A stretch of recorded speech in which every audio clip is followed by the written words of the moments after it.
Salut tout le monde, c'est leur clap. Et oui, je suis de retour. Ah, Napoléon III, enfin on parle de toi, l'empereur qu'on cite rarement dans les cours d'histoire. Oui, parce que, soyez honnête, vous savez quoi sur lui? Il a régné avant la République? Il a perdu de l'Alsace et la Lorraine? Il a dû avoir un lien de parenté quelque part avec le premier Napoléon Bonaparte? Mais au fond, est-ce qu'on sait vraiment qui c'était? Est-ce que vous saviez par exemple qu'il avait été le premier président français élu au suffrage universel, qu'il a transformé Paris, réinventé l'économie française, tout en lançant une guerre à cause d'un télégramme mal rédigé? Non? Bah ça tombe bien parce qu'on va tout reprendre depuis le début. Parce que derrière ce personnage qu'on a relégué dans les bas-fonds des manuels d'histoire, il y a un empereur qui a tout construit pour tout perdre. Et ça mérite qu'on en parle. Alors installez-vous confortablement, car voici l'histoire de Napoléon III, l'empereur oublié de l'histoire. Alors, Louis-Napoléon Bonaparte est né en 1808 à Paris, dans une France impériale où son oncle, Napoléon Ier, est le boss absolu. En fait, Napoléon, c'est à la fois mon oncle et mon grand-père. Non, parce que mon père, c'est Louis Bonaparte, le frère de Napoléon et roi de Hollande, et ma mère, Hortense de Beauharnais, a été adoptée par Napoléon quand celui-ci a épousé ma grand-mère, Joséphine de Beauharnais. Bref, avec une telle famille, il y avait peu de chances qu'il finisse jardinier. Cependant, sa jeunesse est loin d'être parfaite. Ses deux parents se détestent mutuellement, notamment à cause du côté lunatique de son père, et en 1815, alors que le jeune Louis-Napoléon n'a que 7 ans, l'Empire s'effondre. Napoléon Ier est envoyé finir ses jours sur l'île de Sainte-Hélène, et la famille Bonaparte est exilée elle aussi aux quatre coins de l'Europe. Louis-Napoléon, que je vais appeler Loulou à partir de maintenant, parce que flemme de répéter ce prénom composé à chaque fois, quitte la France pour la Suisse pour ne plus mettre les pieds dans son pays pendant 20 ans. Là-bas, ses parents, ils vont mettre plein d'espoir sur son frère et lui. Oui, parce que Loulou, c'était pas l'aîné dans sa famille, donc rien ne le prédestinait à devenir un jour empereur. Donc, son frère, Napoléon Louis, oui je sais, Napoléon Louis, Louis-Napoléon, les parents se sont pas trop foulés pour les prénoms. Donc, je disais, son frère et lui sont formés pour devenir des futurs Napoléon bis, pour un jour reprendre le pouvoir. Ils étudient ainsi les maths, l'histoire, les sciences, les langues, les arts militaires, sauf qu'il faut se rendre compte à l'évidence, Loulou il n'avait clairement pas le même génie que son oncle dans ces domaines. Et en 1831, lorsque le jeune Louis-Napoléon n'a que 23 ans, son frère et lui décident de rejoindre les Carbonari, ces révolutionnaires italiens qui veulent libérer la péninsule de la domination autrichienne et de l'autorité du pape pour unifier un jour tous les peuples d'Italie. Et non, les Carbonari n'ont rien à voir avec les pâtes carbonara. Allez, on y va, Loulou. Pour la liberté et pour le peuple. Et pour la gloire des Bonaparte! Mais cette tentative d'autonomie italienne va vite tourner au désastre. L'Autriche intervient, les troupes papales reprennent le contrôle, et c'est la débâcle. Oui, on a vu mieux comme gloire impériale. Et là, c'est la tragédie. Son frère meurt peu de temps après de la rougeole à Forlì. Loulou se retrouve donc seul, sans cause, sans gloire, sans avenir politique, mais il ne lâche rien pour autant. Juste après cette tragédie, le fils de Napoléon Ier, donc l'héritier légitime aux yeux de tous les bonapartistes, vient lui aussi de passer l'arme à gauche, et Loulou considère alors que c'est à lui de reprendre la tête de la famille des Bonaparte et de devenir un jour empereur des Français. Mais le moins qu'on puisse dire, c'est que sa quête de pouvoir ne va pas être des plus glorieuses. En effet, entre 1830 et 1840, Louis-Napoléon Bonaparte va entrer dans ce qu'on peut appeler sa période gênante. Pour rappel, il n'a alors ni armée, ni argent, ni soutien politique, ni plan solide, et surtout, c'est un parfait inconnu en France. Les seules choses dont il dispose, c'est un nom connu et un costume d'officier bien repassé par sa mère. Ouais, mais t'aimes ma moustache. Donc, son premier essai pour devenir empereur se fait en 1836, où Loulou débarque à Strasbourg. Son plan, séduire les militaires de la garnison locale, leur rappeler le bon vieux temps de l'Empire, et prendre le pouvoir en France en marchant sur Paris avec eux. Un peu comme son oncle pendant la période des 100 jours. J'ai vraiment tout misé sur la mise en scène. Je suis arrivé avec mes complices, des drapeaux tricolores de l'Empire, et j'ai même pris un aigle en cage, littéralement le symbole de l'Empire. Franchement, avec tout ça, je vois pas comment ça peut échouer. Soldats! Je suis Louis-Napoléon Bonaparte, le neveu de l'empereur. Rejoignez-moi pour restaurer la grandeur de la France et de l'Empire. Sauf que clairement, n'est pas Napoléon qui veut, car Loulou il n'a rien d'un meneur charismatique et surtout sa cause est déjà bien lointaine aux yeux des Français. Résultat, il se fait arrêter sans même un tir. Mais Louis-Philippe, le roi de l'époque, ne veut pas en faire un martyr. Donc au lieu d'un procès, il l'exile comme son tonton. Mais Loulou, il est têtu et en 1840, il tente le remake. Cette fois, il loue un bateau à Londres, sans prévenir le propriétaire de ce qu'il s'apprête à faire avec, rassemble 56 hommes, des uniformes, des drapeaux, ainsi que des tracts et débarque à Boulogne-sur-Mer, en mode Napoléon à Golfe-Juan. Le plan, le même qu'à Strasbourg, parler aux troupes de la garnison et faire vibrer leur fibre impériale pour marcher ensuite sur Paris pour prendre le pouvoir. Oui, on change pas un plan qui marche. Vous la sentez venir vous aussi la connerie? Français, aidez-moi à bouter les usurpateurs de mon trône et redorons le blason de la France aux yeux du monde. En 20 minutes, c'est déplié. Loulou est donc à nouveau capturé, mais cette fois-ci jugé pour haute trahison et condamné à la prison à vie. Direction la forteresse d'Am, dans la Somme. Oui, non, parce que je veux bien laisser couler pour la première fois, mais faut pas déconner non plus. Pendant 6 ans, Loulou il va donc vivre enfermé. Mais ces 2 échecs et ce temps passé en cellule lui permettent de peaufiner un bien meilleur plan pour prendre le pouvoir. Hmm. En ce moment, la tendance est plutôt à la démocratie et aux libertés du peuple. Il y a peut-être un coup à jouer là-dessus. Cette étape en prison, elle va jouer un grand rôle dans sa vie, car c'est dans cette cellule qu'il va commencer à comprendre le pouvoir de l'image et de la communication. Il sait que s'il veut revenir un jour, il doit apparaître comme l'homme du peuple, pas simplement comme un fan de cosplay impérial comme lors de ses 2 premières tentatives. Pour cela, il va s'intéresser aux idées politiques populaires de l'époque, il lit Saint-Simon, écrit sur la pauvreté, et réfléchit au rapport entre ordre et progrès, liberté et autorité. J'ai même écrit un bouquin en prison. L'extinction du paupérisme. Un essai social qui a reçu d'assez bonnes critiques sur Amazon, qui a même été salué par certains républicains. Et alors qu'on s'imagine qu'il va croupir en prison pour le restant de ses jours, il finit par s'évader. Et ouais, en mode prison break, ma gueule. En fait, il y avait des travaux dans la prison à ce moment-là. Du coup, avec l'aide d'un complice, j'ai récupéré un vêtement de maçon, je me suis ciré la tronche pour ne pas être reconnu, je me suis collé une casquette et je me suis caché le visage au cas où avec une planche de ma bibliothèque. Puis j'ai tout simplement marché vers la sortie comme si de rien n'était. Et un garde m'a lui-même ouvert la porte sans réaliser que c'était moi. Ces idiots, ils ne se sont rendus compte de mon départ que le lendemain. Après son évasion, il retourne en Angleterre. Et là, plus question de faire dans la précipitation. Il attend son heure en observant, en réfléchissant, prêt à bondir quand le contexte politique changera. Et le moins qu'on puisse dire, c'est qu'il n'aura pas longtemps à attendre. Car 2 ans plus tard, en 1848, Louis-Philippe, le roi des Français, est renversé par une nouvelle révolution. C'est le début de la Deuxième République. Mais la France, elle est paumée, car elle a viré 3 fois de système politique en 20 ans. Et elle finit par se dire: et si on faisait comme aux États-Unis, avec un président cette fois, voir si ça marche? C'est une occasion en or que Loulou compte bien tirer à son avantage. Cette fois, pas de sabre, pas de coup d'état, pas d'aigle. Si je dois prendre le pouvoir, ce sera par les urnes. En plus, avec mes écrits et toute la com que j'ai faite autour de moi, les Français savent maintenant qui je suis et les idées que j'incarne. C'est comme ça qu'il se présente à la première élection présidentielle de l'histoire de France et qu'il explose tous les scores. 5,5 millions de voix, soit près de 75% des suffrages de l'époque. Louis-Napoléon devient ainsi le premier président de la République française. Et pour la première fois, il ne rate pas son entrée en scène.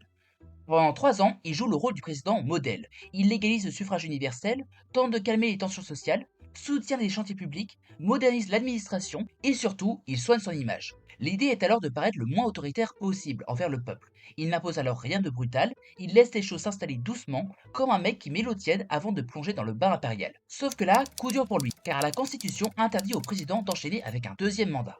Quoi? Alors là, non. Je suis désolé, mais j'ai pas passé 6 ans en prison pour n'être au pouvoir que pendant 4 pauvres années. La République, c'est moi! C'est comme ça que le 2 décembre 1851, date anniversaire du sac de son oncle et de la victoire d'Austerlitz, il dissout l'Assemblée, fait arrêter les opposants et prend le pouvoir. Mais il organise un référendum après coup. Oui, je suis d'accord, c'est mieux de le faire avant. Et il obtient plus de 7 millions de oui. Et c'est comme ça qu'il s'accorde 10 ans de pouvoir supplémentaires. Mais dis-moi, j'ai comme qui dirait l'impression que c'est plutôt bien parti pour avoir le pouvoir absolu. Et oui mon loulou, car en 1852, la République est ainsi officiellement enterrée. Et c'est comme ça que je deviens Napoléon II. Non, Napoléon III. Quoi? Comment ça? Bah oui loulou, car Napoléon II c'était le fils de Napoléon Ier, dont je t'ai parlé juste avant, qui a bel et bien régné. Bon, ça a duré que 2 semaines, quand il avait 5 ans et qu'il vivait en Autriche, mais on considère que son règne a quand même compté. Donc, t'es Napoléon III. Oui, bon, enfin, moi, tu sais, tant que je suis empereur, j'en ai un peu rien à faire du numéro derrière. Et là, faut le dire, pendant près de 20 ans, Napoléon III va transformer la France. C'est pas juste un empereur en uniforme, c'est un manager de l'État. Il modernise tout, les villes, l'économie, la justice, les transports. C'est lui qui fait entrer la France dans l'industrialisation et introduit les chemins de fer dans le pays. Et quand vient le moment de faire pareil à Paris, il embauche un gars à la hauteur, le baron Haussmann.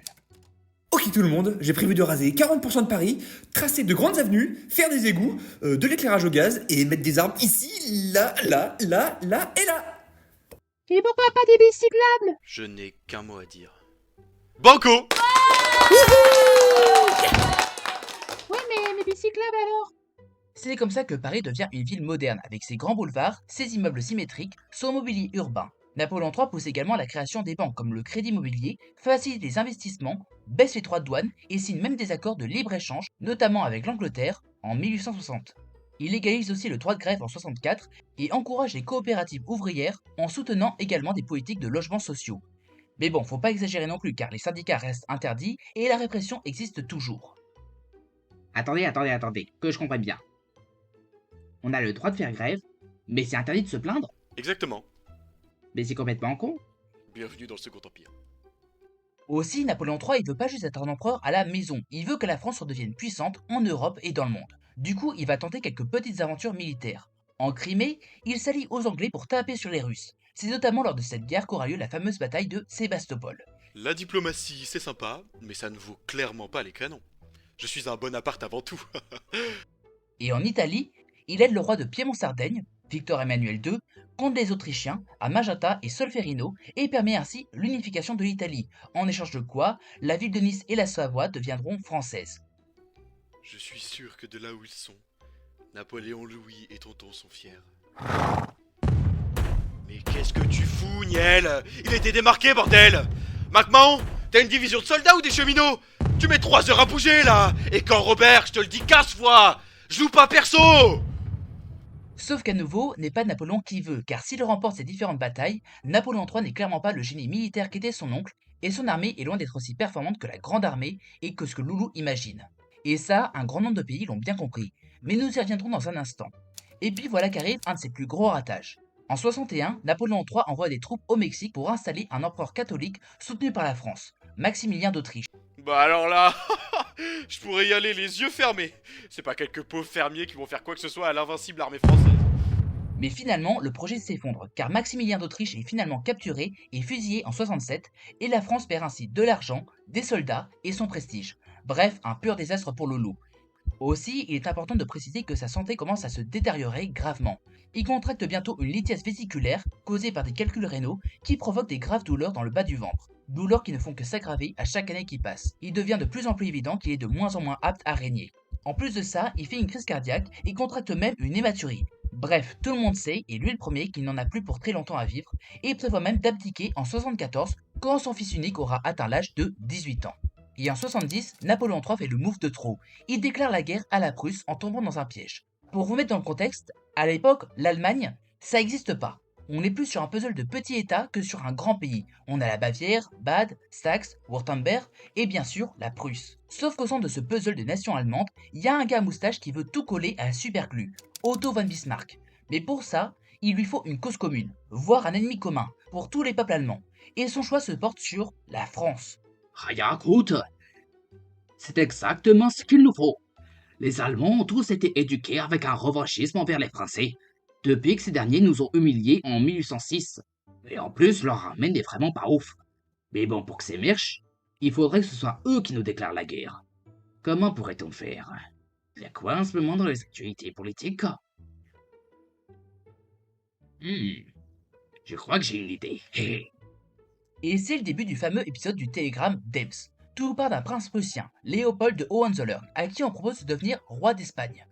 Napoléon III panique, car il verrait alors son pays se faire entourer de 2 royaumes dirigés par des Prussiens. Il exige alors le retrait de la candidature du prince, ce qui est obtenu. Mais Loulou alla encore plus loin. Il demande à ce que plus jamais aucun membre de la famille des Hohenzollern ne postule au trône d'Espagne. Ce que le roi de Prusse, Guillaume Ier, refusa, mais poliment. Cher Napoléon III et chers Français, mon peuple et moi-même ne sommes pas en mesure de tenir une telle promesse sur le long terme. Je n'ai rien de plus à ajouter si ce n'est le fait que je peux vous assurer que jamais le prince deviendra roi d'Espagne. Cordialement, Guillaume, votre ami.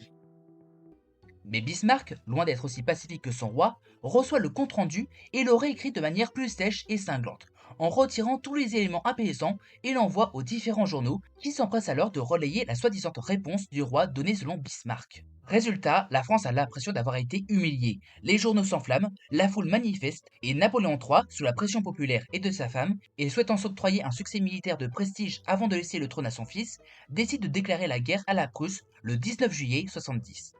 Bismarck a alors réussi son pari, car tous les États allemands le rejoignent dans la guerre. La France vient de s'engager dans un conflit perdu d'avance, avec une armée 2 fois moins nombreuse que celle de leur ennemi, mal équipée, avec des généraux vieillissants et un Napoléon III plié en deux par la maladie. Et le 1er septembre 70, à Sedan, l'armée française finit encerclée et Napoléon III capturé le lendemain. J'aurais peut-être dû me montrer diplomate pour cette fois.